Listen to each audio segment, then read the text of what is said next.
Voici la correction du modèle en équilibre partiel consistant en une introduction du marché mondial. Voici donc le fichier GAMS qui est une correction de ce qu'on vous demandait de faire. Donc le fichier commence entre des instructions $onText et $text par un certain nombre d'explications sur ce qu'est ce modèle, ses hypothèses, le fait que le modèle ne peut être utilisé pour faire des recommandations de politique économique, et puis des problèmes de droit d'auteur. Donc on commence par définir l'ensemble R des pays, composé de 14 pays ou régions. Et puis je vais avoir besoin un petit peu plus tard de travailler sur un sous-ensemble de R qui sera tous ces éléments, sauf le dernier, le reste du monde. Donc ce que je pourrais faire, c'est à la suite de la définition de cet ensemble, comme c'est indiqué ici entre les instructions $onText et $ofText, je pourrais définir un sous-ensemble other, sous-ensemble de R. Donc comme texte pour expliquer ce qu'est ce sous-ensemble, je dis que c'est tous les autres pays que le reste du monde, et je liste tous ces pays.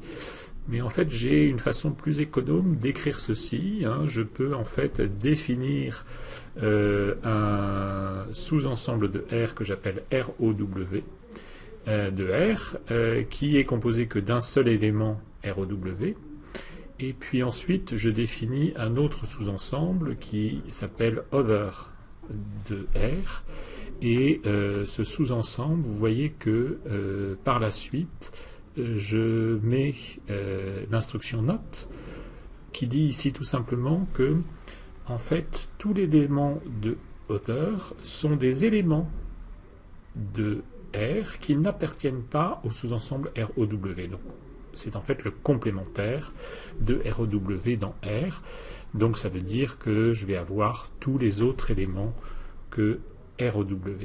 Donc voilà une façon un petit peu économe de donner cette instruction. La déclaration des paramètres, donc là rien de bien particulier. Ensuite je rentre un tableau de données avec l'instruction table data, avec en ligne les pays et en colonne les variables, consommation, offre, droit à l'importation, droit à l'exportation. Vous noterez que je rentre uniquement des données pour tous les pays sauf la dernière région reste du monde. Donc ça va me permettre par la suite en fait de bien évidemment dire que les valeurs pour T, TX, XD0 et XS0, on doit les lire dans la table data sur la bonne colonne, et on le fait uniquement pour le sous-ensemble other de R, c'est-à-dire pour tous les éléments de R sauf ROW. Voilà, c'est à ce quoi servait ce que j'ai défini précédemment comme ensemble complémentaire. Je donne des valeurs au prix mondial initial et à l'offre mondiale initiale par ces deux instructions. Et puis enfin, je donne aussi des valeurs pour le droit de douane dans le reste du monde et la taxe à l'exportation dans le reste du monde. Un tableau sur les élasticités, là c'est très classique, je le fais pour tous les pays. Et après avoir défini cette table hélas, eh bien je dois donner des valeurs à B et à D qui sont les élasticités, puisque j'utilise des formes fonctionnelles qui sont isoélastiques. Le calibrage, toujours un moment important du programme. Je dois m'assurer que je donne des valeurs à tous les paramètres du modèle.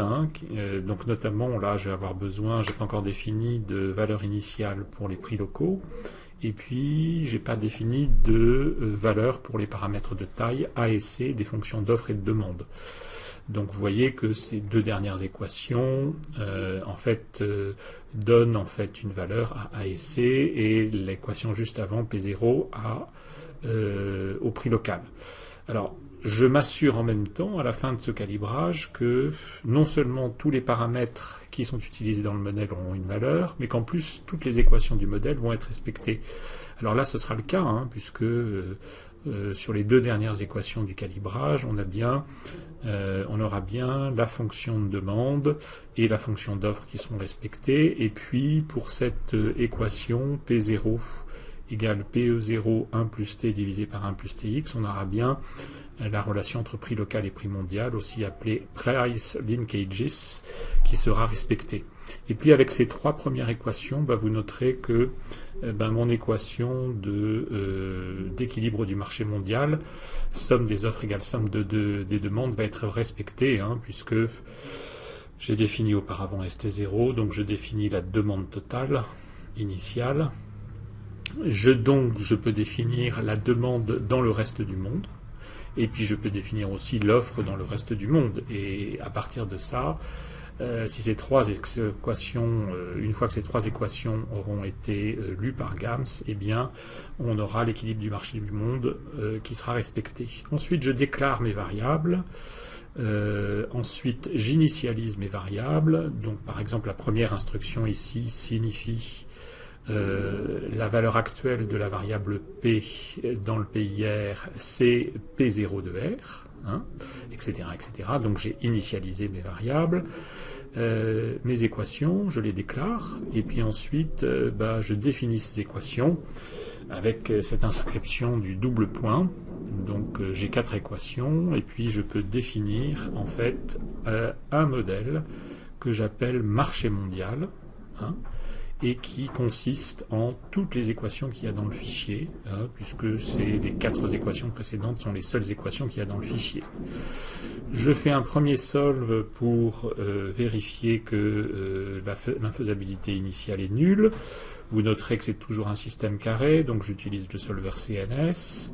Et puis je fais un premier choc. Alors ici, c'est l'annulation des droits de douane dans le monde et des taxes à l'exportation dans le monde.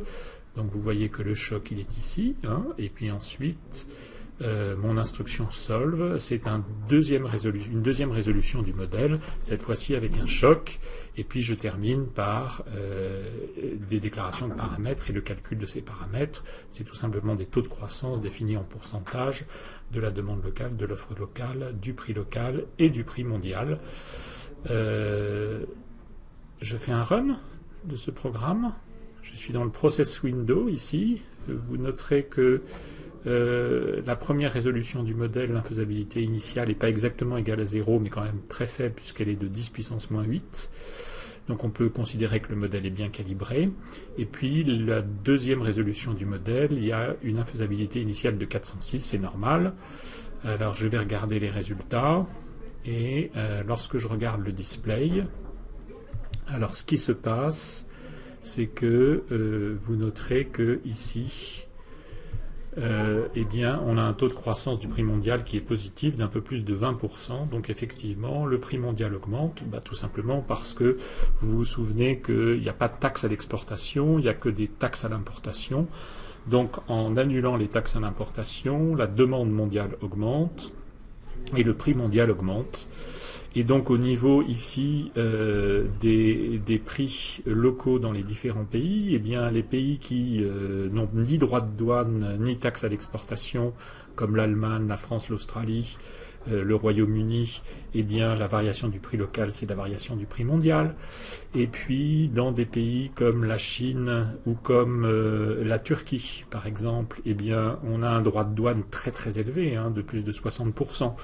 Donc en fait, l'annulation du droit de douane fait baisser le prix local, mais bien évidemment, la hausse du prix mondial fait augmenter le prix local, mais le premier effet est plus fort, donc il y a baisse du prix local, et c'est l'inverse dans les autres pays.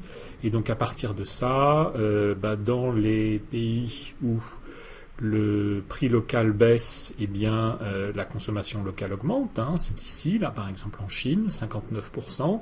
Et dans les pays où le prix local baisse, comme en France, il y a où le prix local augmente, comme en France, la consommation locale diminue. C'est l'inverse pour ce qui est de la production. En France, la production augmente. Par contre, en Chine, la production diminue.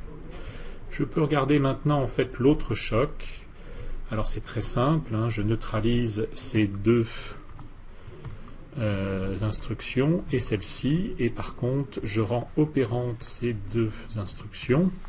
Et donc maintenant le nouveau modèle c'est l'application ici là, d'un taux d'une taxe à l'exportation de 20% en Russie et en Ukraine.